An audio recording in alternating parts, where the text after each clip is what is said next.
बहनें ऐसी क्यों होती हैं। मैं अपनी बहन को ज़्यादा पसंद नहीं करता था। उसकी शादी हो चुकी थी, लेकिन मैं कभी उसके घर नहीं गया था। बस माता पिता ही उससे मिलने जाते थे। मुझे पता भी नहीं था कि वो किस हाल में है। वो कभी कभी मायके आती तो जाते समय मेरी माँ उसे घर का कुछ सामान दे देती। ये बात मेरी पत्नी को बिल्कुल पसंद नहीं थी।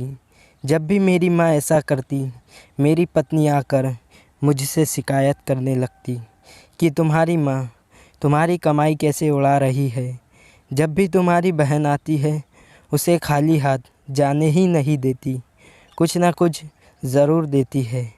तुम अपनी माँ को बता दो, ये सब नहीं चलेगा। पत्नी की बातें सुनकर मुझे भी गुस्सा आ गया। मैं अपनी माँ के पास गया और कहा, माँ ये सब क्या है। जब भी बहन आती है तुम उसे घर का कुछ ना कुछ सामान, कभी चावल कभी दालें, सब कुछ उसे देती रहती हो। मेरी कमाई तुम ऐसे दूसरों में उड़ाओगी तो तुम्हें भी इस घर से निकाल दूंगा। बहन ने मेरी और माँ की बातें सुन ली थी। 1 घंटे बाद बहन मेरे कमरे में आई और कहने लगी, भाई ज़रा रिक्शा ला दोगे, मुझे अपने घर जाना है। बहन की बात सुनकर मैं मन ही मन बहुत खुश हुआ, लेकिन दिखावे के लिए बहन से कहने लगा, थोड़े दिन और रुक जाती। नहीं भैया, बच्चों की स्कूल की छुट्टियां ख़त्म हो गई हैं, अब मुझे घर जाना है। कल से इनकी स्कूल शुरू हो जाएगी।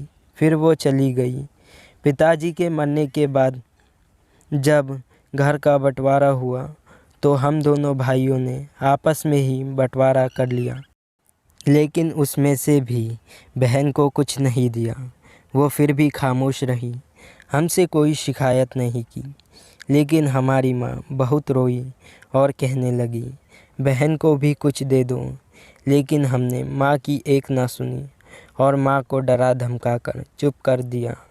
अब बेचारी विधवा औरत, अगर हम उसे घर से निकालते तो वो कहा जाती, इसीलिए चुप हो गई। भाई साहब ने अपना हिस्सा बेचकर शहर जाकर नया काम शुरू कर दिया और वहीं रहने लगे। हमने अपनी बहन के साथ जैसा व्यवहार किया था, उसकी सज़ा तो हमें मिलने ही थी। भाई साहब का कारोबार बर्बाद हो गया और वो मजदूरी करके अपना पेट पालने लगे। मेरे बड़े बेटे को भी टीबी हो गया। उसके इलाज में लाखों रुपये खर्च हो गए। जो भी मेरे पास था सब कुछ ख़त्म हो गया और मुझे कर्ज लेना पड़ा। हाल इतना बुरा हो गया कि खाने के लिए भी पैसे नहीं थे। घर में कुछ राशन नहीं था। मैं कमरे में अकेले बैठा सोच में गुम था कि मेरी बहन घर आई। उसे देखते ही मेरी पत्नी ने कहा, आ गई मनुष्य। बस बहन को देखकर मैं भी गुस्सा हो गया, लेकिन अपने गुस्से को दबा लिया। वो मेरे बच्चे के पास आई, उसे देखा और फिर मेरे पास आकर बैठ गई। मेरा भाई, क्या तुम परेशान हो? ये कहते हुए उसने मेरे सर पर हाथ फेरा। बड़ी बहन हूँ तुम्हारी, तुम मेरी गोद में खेले हो। अब देखो, अपनी बहन से भी बड़े हो गए हो कि बहन को कुछ नहीं बताते, अपना दुख भी नहीं बांटते। ये कहते हुए उसने अपने सोने के कंगन निकाले और मेरे हाथ में रख दिए। मेरे भाई, परेशान ना हो, ये कंगन बेच दे, अपने घर का राशन भर दो, अपने बच्चों का इलाज भी करा दो और पैसों की ज़रूरत हो तो बेझिझक कह देना अपनी बहन से, मैं तुझे इस हालत में नहीं देख सकती। और हाँ, जाकर नाई से अपनी दाढ़ी भी बना लेना। देख कितनी बड़ी हो गई है। मैं आश्चर्यचकित होकर बहन को देखे जा रहा था और वो कहने लगी, भाई इस कंगन के बारे में किसी से ना कहना, तुझे मेरी कसम है। मेरे माथे को चूमा और कहने लगी, चल अब चलती हूँ, तेरे जीजा जी और बच्चे आते ही होंगे फिर आऊँगी। मैं पहली बार उसे घर के बाहर तक छोड़ने आया, देखा तो पैरों की चप्पल भी टूटी हुई थी। उसने कपड़े भी तो वही पुराने पहने थे। मैं बस देखता ही रह गया।